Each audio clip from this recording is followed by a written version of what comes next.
Yo. Oh my gosh, yo. Drop a like if you felt the way I felt when that mask came off of Kashin Koji, bro. Yo!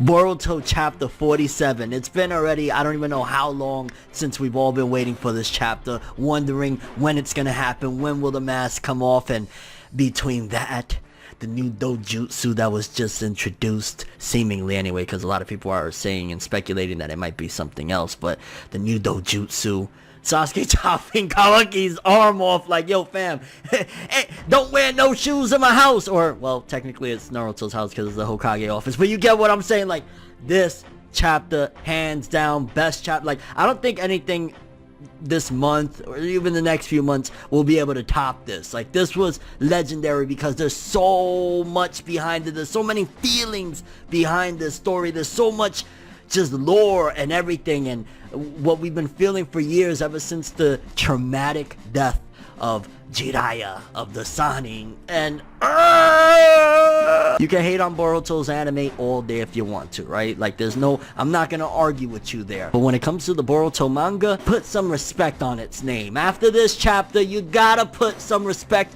on the Boruto manga because it's dropping bombshell after bombshell. And to be honest with you, I got a lot to deduce out of this. I really looked in depth into this chapter, and I came away with a lot of stuff that you guys are probably gonna be like, oh shit, you're right. You're right, Fornev, you're right. So without further ado, let's jump into this bad boy, Boruto chapter 47, that Boruto manga greatness.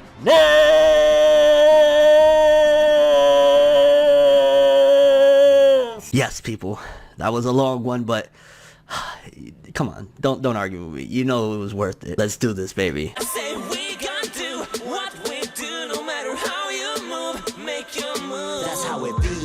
So the chapter opens up, we're getting a little bit of commentary from like Boruto and Kawaki. They're like, what the hell is going on? We get a little bit of a breakdown of the flames and how they're kind of like seemingly dissipating, but it's actually that Ishiki Otsutsuki is using his powers of shrinking to shrink the flame. So it's not that he's making them disappear or anything. He's not pulling some like Obito shit gonna send it to another dimension. It's that his power is to shrink shit. And Amado even breaks it down. He says it's called Sukuna Hikona, I believe, something along the lines of that, where basically his power is he's able to shrink things, including himself, but he's not able to shrink any living things. And right then and there, you gotta start deducing, okay, wait a minute, and the fight still ain't over, obviously, right? So right here, bam, I'm gonna put something into your mind, because we know what the end of the chapter tells us, right? But there's still a lot of speculation. Okay, exactly what does that mean? Is there cybernetic parts involved within that process of who Kashin Koji is, right? You gotta look at it, well, Ishiki didn't use his powers to shrink him. He hasn't shrunk him yet, right? Like, he would have shrunk him by now and just stepped on him or some shit, right? So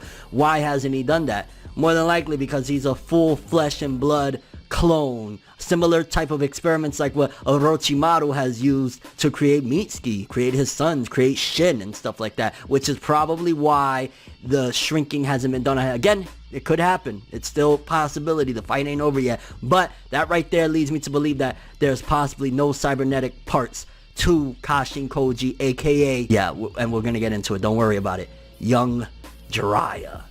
He's straight up flesh and blood, just a clone, because again, why not use the shrinking power on him, right? Then of course, Jigen reaches his limits, which makes sense, and you gotta think, Amado, very calculative dude. Him and, you know, Kashin Koji putting this plan together because they waited for the exact right moment. They needed, if that fight with Naruto and Sasuke versus Jigen or Ishiki Otsutsuki, I'm going to change in between, sometimes I'm going to call him whatever, but y'all know I'm talking about Ishiki Otsutsuki, baby. That fight was one of the things that they desperately needed to weaken him down, so that way, when the flames come, like, they did it down to the T, like, bam, he's going to try to shrink the flames, but he's going to be too weak, and he starts reaching his limit, which, again, Amado is a dangerous dude. He may not be able to, you know, throw out some incredible jutsu, but that also takes us back into the essence. Because remember, Naruto, it wasn't always about big blasts, right? It wasn't always about like, oh, the big Rasengan, the biggest Rasengan you can make is gonna save the day, or the biggest jutsu in the world, Susanoo. At times, it was about strategy, especially. That was the foundation, strategizing a way to defeat the opponent. what more of a strategy have you seen in this manga, the Boruto manga at the very least, than what Amado and Kashin Koji have concocted here? Then we get more revelations that essentially, because there's karma marks on multiple people, that Ishiki at this particular point, before the chapter wrapped up, of course, he had two possibilities of people and hosts that he could jump to. He had the Jigen body because he hadn't completely reincarnated yet. Obviously, we found out the reasonings as things went on that, of course, Jigen wasn't a suitable host. Like, he was just some random monk, which there's also questions there. I still have questions on why is it that, if you think about it, Kaguya came way back in the day, right? The Sage of Six Paths wasn't even born yet when Kaguya came to this planet, which also means that that's when Ishiki came to this planet. So if that happened all around that time, right? This is before the Sage of Six Paths was born, and that means that Ishiki took Jigen's body way back then. How the hell was he still alive? And that he was on death's door when the body was taken, so how the hell is he alive all this time? That's something that you gotta kind of question. Is it that karma or having an Otsutsuki in general within you is able to withstand your body, you're able to sustain what you are? Or there's some questions there. Like, I'm not saying everything is 1000% perfect, but it is, okay? It is. That's that fanboy shit. I'm sorry, I can't help it.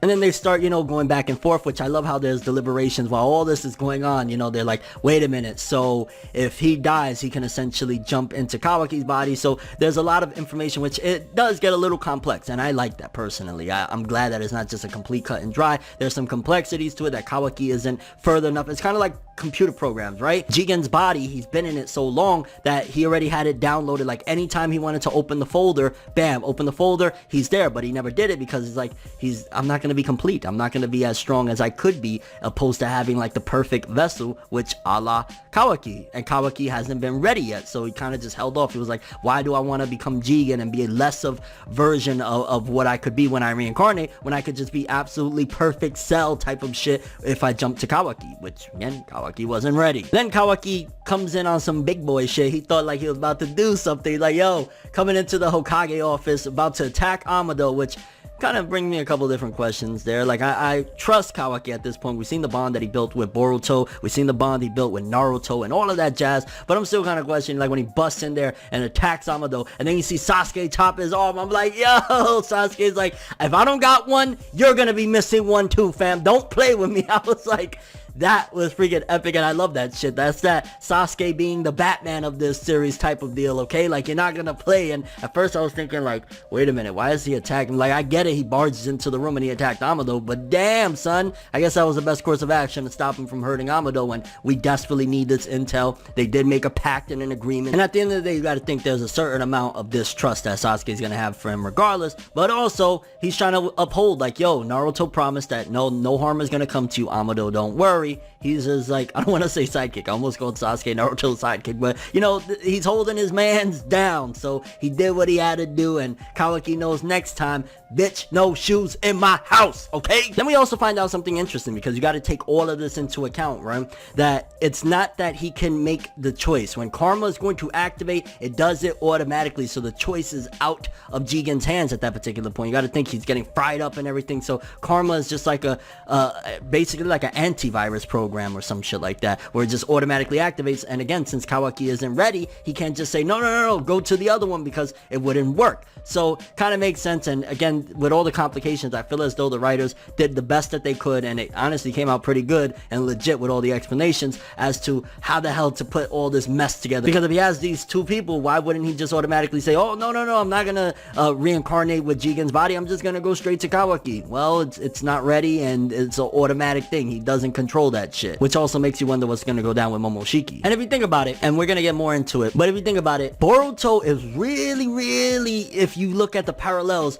playing out very similar to part 1 of Naruto. Just remember, Orochimaru, what was his goal? He wanted Sasuke's body. What happened at the end? He ran out of time and ended up taking another body, and then had to wait a few years to take Sasuke's body, right? Remember that? What happened just now? If you're looking at it, we could kind of almost look at Naruto part 1 up until whenever we get a time skip in this bitch. We can look at Naruto part 1 as essentially the blueprint of how this story is going to go, because it's playing out just the same. Like, minus obviously some scenarios like Kawaki wasn't there from the start, you know, he came in eventually or whatever, but you think about it, Jigen or Ishiki is basically playing the role of Orochimaru, trying to take the bodies. Again, he ran out of time because of what happened there. He had to take another body, and also what happens to Kawaki in the chapter, and we'll get into that in a second as well, of him losing the karma mark, is going to be a longer buffer time, because we do know that eventually Kawaki does have karma, right? The prologue to the series starts off with him and Boruto fighting, with both of them having karma marks. So either A, Kawaki eventually is going to have it put back on him via, Ishiki Otsutsuki, he's going to put the mark on him again, or B, Amado is wrong in one aspect, and it's not that it gets completely erased, the karma mark, it's that maybe it goes into its infancy and it has to restart all over again. So it could be a mistake on Amado's part, because you got to think,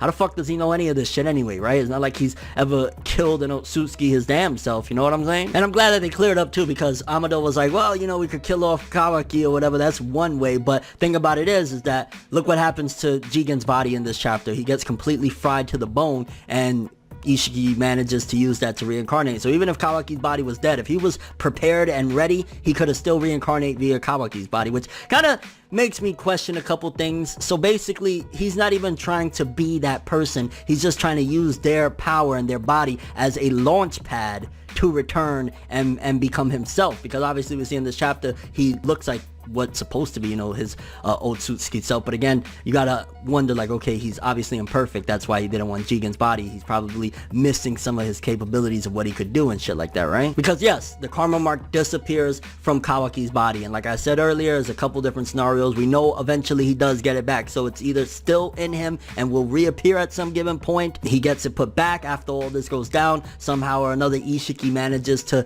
take Kawaki and do all those tests, which I'm wondering how it would work at this point, because remember, it was like a complicated process to get the karma mark inside of Kawaki's body the first time when he was younger. It was a lot of lab shit, and he don't have Amado in him either, so I'm willing to bet that, again, some people are arguing that it's a problematic aspect. I think a lot of it has to do with hypothesis and science in general, how Amado knows a lot of this shit.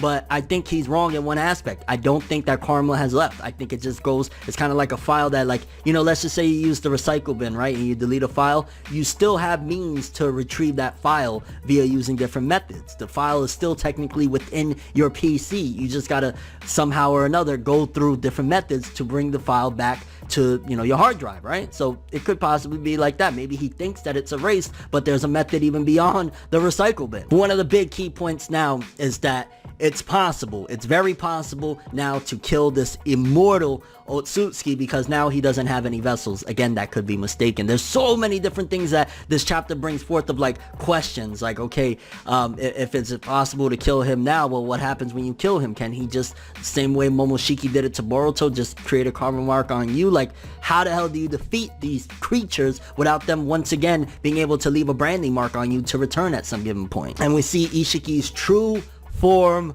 revealed with the new dojutsu in his eye. A lot of people are saying that's the Tensegon. I forget how you pronounce it. The eye power that was used by Tonetti. I don't think so. It looks very, very different, and I'm really curious to see what it's capable of, because we see in this chapter that alone, after, he goes into his true form, which I ain't gonna lie, I like the design. It looks rugged. It looks dope. I like the new design, the true form, or supposed true form, obviously he's not perfected, of Ishiki Otsutsuki. But we see, like, pillars that were stabbed into the ground start rising up. I'm curious if part of that ability is, like, maybe something like the Gates of Babylon from Gilgamesh from Fate Stay Night, where he's just able to lift shit and just start endlessly throwing different weapons essentially at his opponent. That is something deadly. That is something, how the hell do I stop just a massive amount of attacks that won't stop coming at me over and over and over again? That could possibly be what it is, because otherwise I'm at a loss at what the hell this new dojutsu would be capable of that any of the other various eye techniques we've seen from all the Sharingan, various, abilities, the Rinnegan and everything. Like, what the hell is this eye going to do that is different that we haven't seen? But either way, it kind of looks sick as well, because you got to think this is possibly one of the most pure forms of those eyes, right? This isn't that, like Kaguya had a child with a human and it kind of got diluted over time. This is straight from the source, straight from the Otsutsuki genes, the original Otsutsuki genes. So whatever that eye is, potentially it could have every ability. That would be broken as hell, and I wouldn't even know how to begin. Like, he could have Obito's ability, he could have every single Sharingan and Rinnegan and all those abilities in one, and at that point it's like, yeah, I don't think we're going to have a fun time trying to stop this dude. Then we get to the point where, I'm not gonna lie, I was a little bit disappointed when the scout frog gets crushed, and basically, you know, the transmission to seeing what was going on with the battle of, I'm just gonna start calling him Jiraiya, I don't give a shit, Jiraiya. Jiraiya, I can't believe I get to say that. The battle between Jiraiya, clone Jiraiya, versus Ishiki Otsutsuki, and I ain't gonna lie, I was a little just disappointed, because one of the big things that, and I've been saying this over and over again, that a lot of us really want to see is Naruto's reaction. Like, because I was under the like impression, like, no matter what, there's something to do with Jiraiya under that mask. There's no way from chapter 16 on that we've been led to believe, and even if now I'm looking back at pictures of Jiraiya when he was younger, the red marks didn't go all the way down until he got older. The red marks was all the way to like right about here, which that's a young Jiraiya, because his marks was right about to right here, so it makes sense. And yeah, I ain't gonna lie, I was bummed, like, oh man, so if Naruto does end up somehow, some way finding out who's under that mask, it's not gonna be now. The author made sure to keep a big golden nugget that we're dying to see for another time. It could be way after, it could be after the time skip, it could be, I don't know, but either way, he was just toying with us, and I'm like, I wanted to freaking see this. Because Naruto is like somewhat caring about him. You know that they have a bond. Their bond supersedes anything that you could even imagine. And he's like, Amado's like, oh, he served his purpose. And like, Naruto's like, did he know that this was his mission, that he was going on a death mission? Because he was fighting like he wanted to return. And Amado looks at him with this face like, I really want to know who Amado truly is. Why did he recreate Jiraiya? Why does he know Naruto's connection to Jiraiya? If so, how? Like, there's so many questions right now. And the way he was looking, like he felt kind of bad. Like, he's like, well, what said to you or whatever. Like, you know what said to him. That's like his grandfather. That's like his father. How dare you? You son of a bitch. And then the page that rocked the Boruto Naruto fandom, baby, where we get a little bit of dialogue, because we see again a close-up again with the dojutsu of Ishiki Otsutsuki, and he's like, that man bore a mighty fate, and he starts breaking down like, Amado really wanted to use that. He clung to the fate of that man, and then we see the panel of Jiraiya, the back of Jiraiya, and I'm like, I'll tell you one thing right now, I'm gonna give the anime this bone, because they had that flashback, that whole big flashback, you know, the time travel, the boyhood arc and shit like that. Imagine if Boruto actually finds out who that is. That is going to be great, because he actually got to spend some time with Jiraiya. He knows him. He probably, you know, maybe didn't create the biggest bond or anything like that, but he'll also be familiar with him as well. So the anime is going to have extra fun with doing that whole scenario. And I think that's also why they did the time travel boyhood arc and shit, because in the anime, if they do this right in the anime, this is going to take this shit that has us blown away to a whole other level, and they can do it. We've seen time and time again, when they get to the good stuff, when they get to the hype shit, they from the manga, they make sure that they treat it with care. So, you know, 5 years from now when we get to this, it's gonna be great. And he says a star of change, and I wasn't sure if he was referring to the whole thing of like Amado clinging to Jiraiya's legacy, or if that was the name of his eye ability. I was a little bit confused on that, I'm not gonna lie, but he could be referring to, again, that Jiraiya was like a star of change in Amado's eyes. And then he says Kashin Koji, clone of Jiraiya of the Great Three.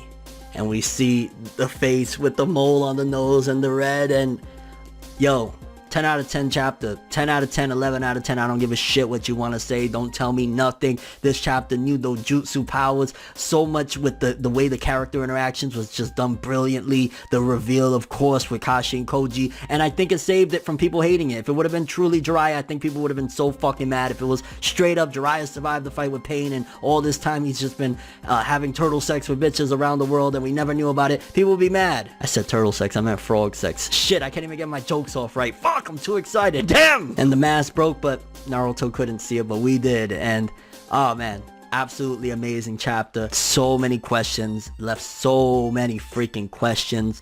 But I ain't gonna lie, when I read that final panel, when I read that final page, shall I say, and you see Jiraiya, and then you see the mask broken, and then you think of the circumstances that Amado left him there to die. Like, he doesn't realize he's going to die, and that kind of resembles the fate of Jiraiya when he stepped to pain. Like, he didn't go there with intentions to die, but he ended up dying, and Kashin Koji didn't go there with intentions to die, but he could die as well. Now, I'm going to throw a bone because I have a whole other video that I'm going to tackle of I truly feel where I know this is all going to go, but this video, I'm stretching the shit out of it at this particular point. And I know people are like, yo, you're getting too long on the videos. I got you, fam, but I will say this. Prediction, one of the things that was said, he mentioned that Jiraiya was of the Sanin, which they translated with the Viz translation to of the Great Three.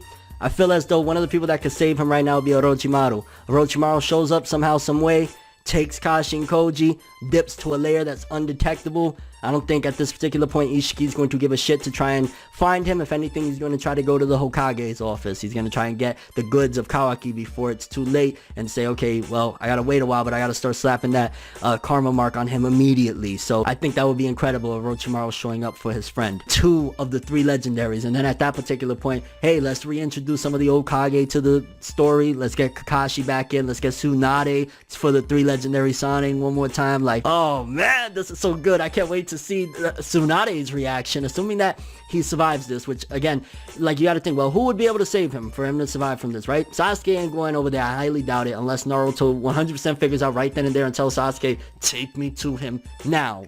Don't think that it's gonna happen that way. Again, maybe somehow, some way, Orochimaru, because he could have been responsible for the cloning to begin with, right? Who creates clones? Orochimaru. That would be freaking incredible, and I can't wait to see it. And trust me when I tell you that my next video, I'm gonna blow your minds with where I truly feel they're gonna take this story. But I am really curious what you guys think about all of this. How do you feel about the reveal? How do you feel about it being a clone of Jiraiya? What do you think about the new dojutsu? What do you think the capabilities are going to be that it, it can do? What can it do? And the overall thoughts of the chapter, Sasuke slashing Kawaki's arm, the explanation of Ishiki Otsutsuki jumping bodies, Ishiki Otsutsuki's true design, so many questions brought forth from bringing that identity out. But, oh, and do you think he's like mechanical in any which way? Considering Ishiki Otsutsuki did not use the shrinking technique on him. Crazy chapter, I ain't gonna lie. Like, one more time, drop that like for that Jiraiya greatness, man. Love to see it. I don't care what anyone says. But that's all I have for this one. Thanks for watching. I hope you enjoyed. If you liked anything I had to say or enjoyed the video, please drop that like. I'd greatly appreciate it. And if you want more from me, make sure to subscribe. Follow me on Twitter, Instagram. Hit that bell to get all notifications. And if you want to follow any of my other social media, links are in the description below. I'm ForneverWorld, and as always, people, have an awesome day. And remember the golden rule. Anime and manga for life. Bye. Have an awesome day. Peace in, and big ups to Jiraiya. Jiraiya clone. Jiraiya's back. I guess I didn't really talk about the memories real quick. Let's just throw that in there. We don't know about what type of memories he has either, so that's another big question. Yeah, I don't want to take up any more of your time. Have an awesome day. Everything good always comes to an end. If you stab me in my back, we can never make amends. Trying to move to acceptance, hard to accept it. Mistakes like mirrors, gotta reflect it. I don't want to fucking leave, but I gotta leave. Leave the maybes to the crazies. Maybe one day there I go, admitting something in a subtle way. No more copies, leave without a trace.